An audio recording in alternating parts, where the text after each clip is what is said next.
Axis blue chip fund एक large cap category का fund है। सबसे पहले इसके पास्ट रिटर्न पर नज़र डालते हैं।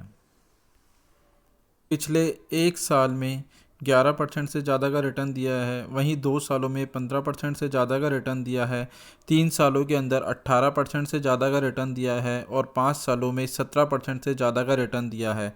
वहीं अगर इसकी कैटेगरी वाइज फंड की बात करें तो इसने 13% से ज़्यादा का रिटर्न दिया है एक साल में, वहीं 2 सालों में 18% से ज़्यादा का रिटर्न दिया है, 3 सालों में 17% से ज़्यादा का रिटर्न दिया है और 5 सालों में 13% से ज़्यादा का रिटर्न दिया है।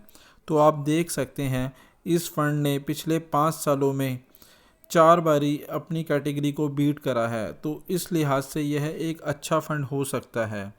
वहीं अब बात करते हैं इसकी स्कीम डिटेल के बारे में। यह फंड एक ओपन एंडेड का फंड है। ओपन एंडेड वो फंड होते हैं जिसमें आप कभी भी इन्वेस्टमेंट कर सकते हैं और कभी भी आप विड्रॉ कर सकते हैं। इस फंड का बेंचमार्क S&P BSE 100 है।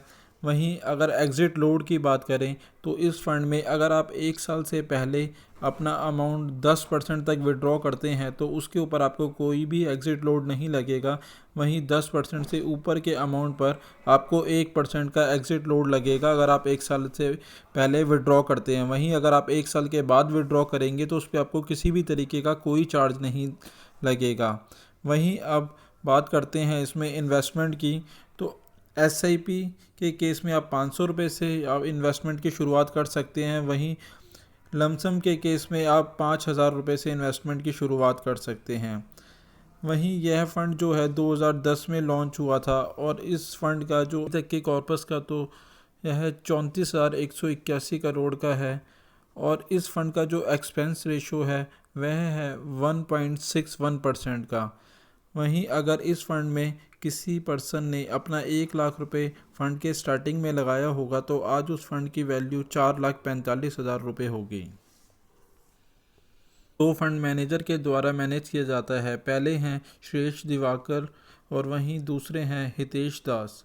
अब बात करते हैं इसके टॉप 5 सेक्टर एलोकेशन की, तो बैंक्स प्राइवेट के अंदर इसका 21.91% का इन्वेस्टमेंट है। वहीं IT में 20.89% का इन्वेस्टमेंट है। NBFC के अंदर 15.06% का इन्वेस्टमेंट है। रिटेल के अंदर 7.59% का इन्वेस्टमेंट है और हेल्थ केयर के अंदर 5.70% का इन्वेस्टमेंट है। टॉप 5 कंपनी एलोकेशन आप देख सकते हैं। ICICI बैंक के अंदर 9.55% का इन्वेस्टमेंट है। इन्फोसिस के अंदर 9.30% का इन्वेस्टमेंट है। बजाज फाइनेंस में 9.02% का इन्वेस्टमेंट है। टाटा कंसल्टेंसी में 7.49% का इन्वेस्टमेंट है और एवेन्यू सुपरमार्ट के अंदर 7.32% का इन्वेस्टमेंट है। क्योंकि ये एक लार्ज कैप फंड है तो इसलिए इसका ज़्यादातर इन्वेस्टमेंट का पोर्शन लार्ज कैप के अंदर है। लार्ज कैप के अंदर इसने 91.91% का इन्वेस्टमेंट है। वहीं कुछ इन्वेस्टमेंट अदर सोर्सेस में भी कर रखा है जो कि है 7.14% का।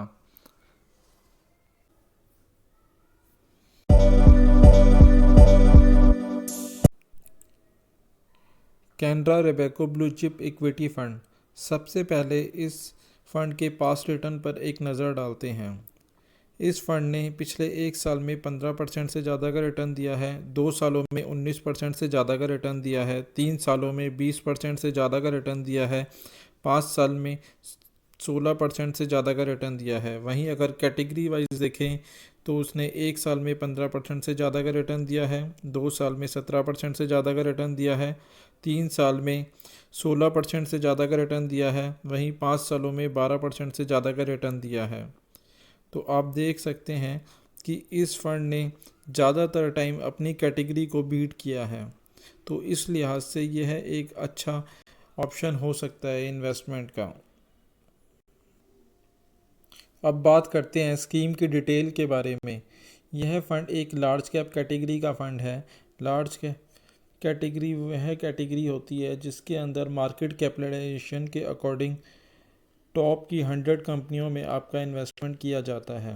यह फ़ंड एक ओपन एंडेड फ़ंड है। ओपन एंडेड फ़ंड वह फ़ंड होते हैं जिसमें आप कभी भी इन्वेस्ट कर सकते हैं और कभी भी विड्रॉ कर सकते हैं।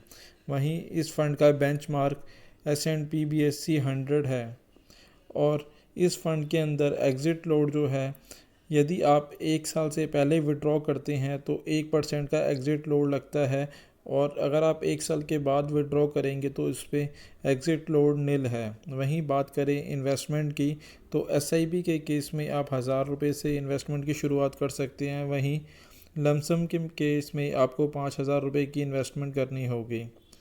यह फ़ंड 2010 को लॉन्च हुआ था, और इस फ़ंड का अभी तक का एसेट अंडर मैनेजमेंट जो है वह 6020 करोड़ है। वहीं बात करें इस फ़ंड के एक्सपेंस रेशो की, तो इस फ़ंड का एक्सपेंस रेशो 1.87% का है। और यदि इस फ़ंड के अंदर किसी व्यक्ति ने शुरुआत में 1 लाख रुपए लगाया होता तो आज उस फ़ंड की वैल्यू 4,06,000 रुपये होती। बात करें फ़ंड मैनेजर की, तो यह फ़ंड दो फ़ंड मैनेजर के द्वारा मैनेज किया जाता है। पहले हैं विशाल मिश्रा और दूसरे हैं श्री दत्ता। वहीं बात करें टॉप 5 सेक्टर एलोकेशन की, तो इसके अंदर बैंक्स प्राइवेट के अंदर 20.62% का इन्वेस्टमेंट है, आईटी में 15.31% का इन्वेस्टमेंट है, एनबीएफसी में 9.64% का इन्वेस्टमेंट है, ऑयल एंड गैस में 8.51% का इन्वेस्टमेंट है, ऑटो में 6.92% का इन्वेस्टमेंट है। वहीं टॉप 5 कंपनी एलोकेशन देखें तो इसके अंदर इन्फोसिस के अंदर 8.49% का इन्वेस्टमेंट है, आईसीआई में 8.27% का इन्वेस्टमेंट है, एचडीएफसी बैंक में 7.54% का इन्वेस्टमेंट है, रिलायंस में 7.05% का इन्वेस्टमेंट है, स्टेट बैंक में 4.92% का इन्वेस्टमेंट है। क्योंकि यह फ़ंड लार्ज कैप कैटेगरी का फ़ंड है तो इसका ज़्यादातर इन्वेस्टमेंट का पोर्शन लार्ज कैप में है। लार्ज कैप के अंदर 87.89% का इन्वेस्टमेंट है। वहीं मिड कैप के अंदर 7.80% का इन्वेस्टमेंट है, और अदर इन्वेस्टमेंट जो है वह है 4.24% का। तो आप देख सकते हैं कि लार्ज कैप कैटेगरी के अंदर यह एक अच्छा फ़ंड है इन्वेस्टमेंट के ऑप्शन के लिए। वहीं अगर आप इस फ़ंड में इन्वेस्टमेंट की सोच रहे हैं तो इन्वेस्टमेंट से पहले अपने फाइनेंशियल एडवाइज़र से एक बार सलाह ज़रूर ले लें। साथ ही साथ अगर आप इस फ़ंड में या किसी भी और फ़ंड में इन्वेस्टमेंट करना चाहते हैं तो अब आप हमारे मोबाइल ऐप के थ्रू भी इन्वेस्टमेंट कर सकते हैं, जिसका लिंक नीचे डिस्क्रिप्शन में दिया गया है। और वीडियो अच्छा लगा हो तो प्लीज़ इसे लाइक शेयर करें और हमारे चैनल को सब्सक्राइब करें ताकि आपको ऐसे वीडियो आगे भी मिलते रहें।